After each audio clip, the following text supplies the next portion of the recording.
How's it going, everyone? It's Mike from PC Classic Cars back with another virtual description. Today, we are going to talk about my 1970 Chevrolet El Camino SS 396. This is a vehicle that I bought from a customer here in Texas. He had the vehicle for a while.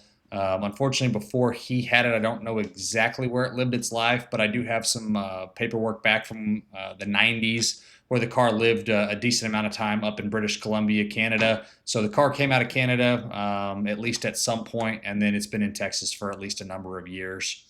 I do have the original build sheet. I have the Protecto plate. I do have a bunch of photos of the car back from back when it was in Canada in the mid '90s, and a bunch of miscellaneous other original paperwork. I have a good folder of good stuff that goes with it, and obviously being a '70. It's really cool that we have an original build sheet, and that the fact that it is a real SS396 car is pretty awesome.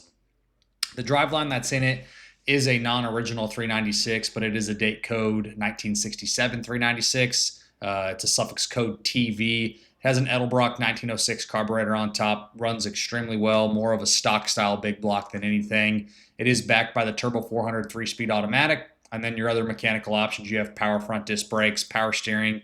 This obviously does have the 12-bolt rear end. You have front and rear sway bars, and then you have aftermarket rear air shocks. The fill valve for the air shocks is located right by the license plate bracket, so really easy to raise and lower the back end if you want to. And then on your exhaust system, you have a stock style set of manifolds, full aftermarket dual exhaust, knockoff style Flowmaster mufflers, and then a full tailpipe on both sides. Take a look at my test drive video. You'll see me driving the truck going down the road. I'll dive more into the mechanical stuff during that video, but it is a great stock style driving El Camino. On my doesn't work section, a couple small things. You do have an aftermarket tack.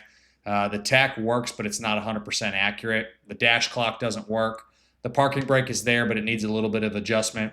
And then your wipers work, but your washer fluid sprayers are not functioning. Take a look at my doesn't work section. It's posted on the website, pcclassiccars.com. It's going to have a full breakdown of all the things that work and all the things that do not work, but it's a pretty short list of items that are not functioning properly.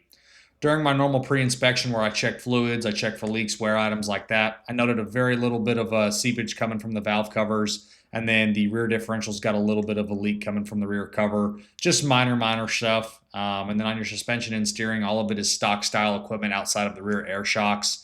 The front end is original appearing. I'm guessing at some point the front end was probably gone through. Checks out good now, but it's nothing that's brand new. The steering does feel good. You have a little bit of play in the steering that you're going to get with any old car, but nothing that's scaring me away from the car going down the road. It drives nice and straight. All your boots are intact, but some of the bushings are showing a little bit of age, but everything is there and still presentable. On your exterior, this is a code 75B, which is cranberry red with a black vinyl top, so it was redone in the original colors. My guess is the paint is older, probably done back in the 90s if I had to guess. Paint represents well, but it does have little imperfections and flaws kind of around the car. Some touch-ups, some dings, some little imperfections. Just, again, miscellaneous wear from probably being a 30-year-old paint job. The driver's side bedside has an imperfection in the bodywork on the bedside itself. You have to be in the right light to see it. Again, really nitpicky stuff there. For being an older car, it still represents well. The chrome and the trim, there's a little bit of pitting in like the door handles, the rear bumper, and the tailgate plaque have some little dings and little imperfections. Again, not a cosmetically restored car, at least a recent restoration by any means. Still represents very nice. You can be proud of it, but there is imperfections kind of around the car. The wheels are a 15-inch American Racing Torque Thrust D. You have a 235/60/15 in the front, and then a 275/60/15 in the rear. The front tires are a Cooper Cobra. The rear tires are a Millstar Street tire. The tires are in good shape. The date code is 2017 up front and then a 2020 in the rear. So a few years on the tires, but no dry rot or any cracking or any real major age issues. Just like to put that date code in there because people ask all the time. Take a look at my additional informations tab. It's going to outline more photos of the additional paperwork that I have along with imperfections on the inside and the outside. On the interior, it's code 756, which is the black bucket seat interior. It represents as a stock style interior outside of the aftermarket tack and then the Pioneer AM/FM USB auxiliary radio that's been installed. The aftermarket tack, again, is there and it functions, just not 100% accurate. Seat covers, door panels, dash, gauges are all in nice shape. The driver's side seat foam is broken down just a little bit, and then your steering wheel does have some little stress cracks at like the 9 o'clock and the 3 o'clock position on the steering wheel itself. Overall interior represents nice. The carpet's in good shape, has nice correct mats in it. The console looks good. Again, I love the fact that it's a bucket seat center console with the floor shifter. That's the best thing about this truck on the inside. Engine bay presents very well. Looks like a stock style engine bay outside of the Edelbrock carburetor that's been installed.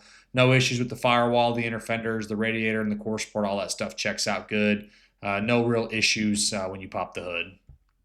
The underneath is extremely solid. I found no current rust issues. The floors, frame rails, the drop downs, bottom side of the bed, all of that stuff represents really, really well. The only spots that I found is the rear wheel wells on both sides have had some very, very minor spots that have been fixed. Just really, really minimal stuff. Mud, road grime, all that stuff gets kicked up in the wheel wells, and you tend to get a little bit of rust in there. And this one's had a couple little spots that were fixed, but just minimal. And you'll see photos of that in the additional informations tab. And again, you do have the rear air shocks on the bottom as well. Overall, it's an excellent driving El Camino. I love the fact that it is a real SS396 car. I love the fact that we have great paperwork for it. The buckets, the console. It's just a really, really cool El Camino. I get a lot of El Caminos 1968 to 1972. I definitely don't get a lot of 70s, and I definitely do not get a lot of real SS396 that have good paperwork that prove the fact that it is a real SS396 car. So just a lot of good stuff that goes along with it. Yes, it is a little bit of an older car cosmetically, but it runs and drives great. It's super solid underneath. If I'm going to do anything, I'm going to add vintage AC to it and just drive the wheels off of it. So definitely a cool truck.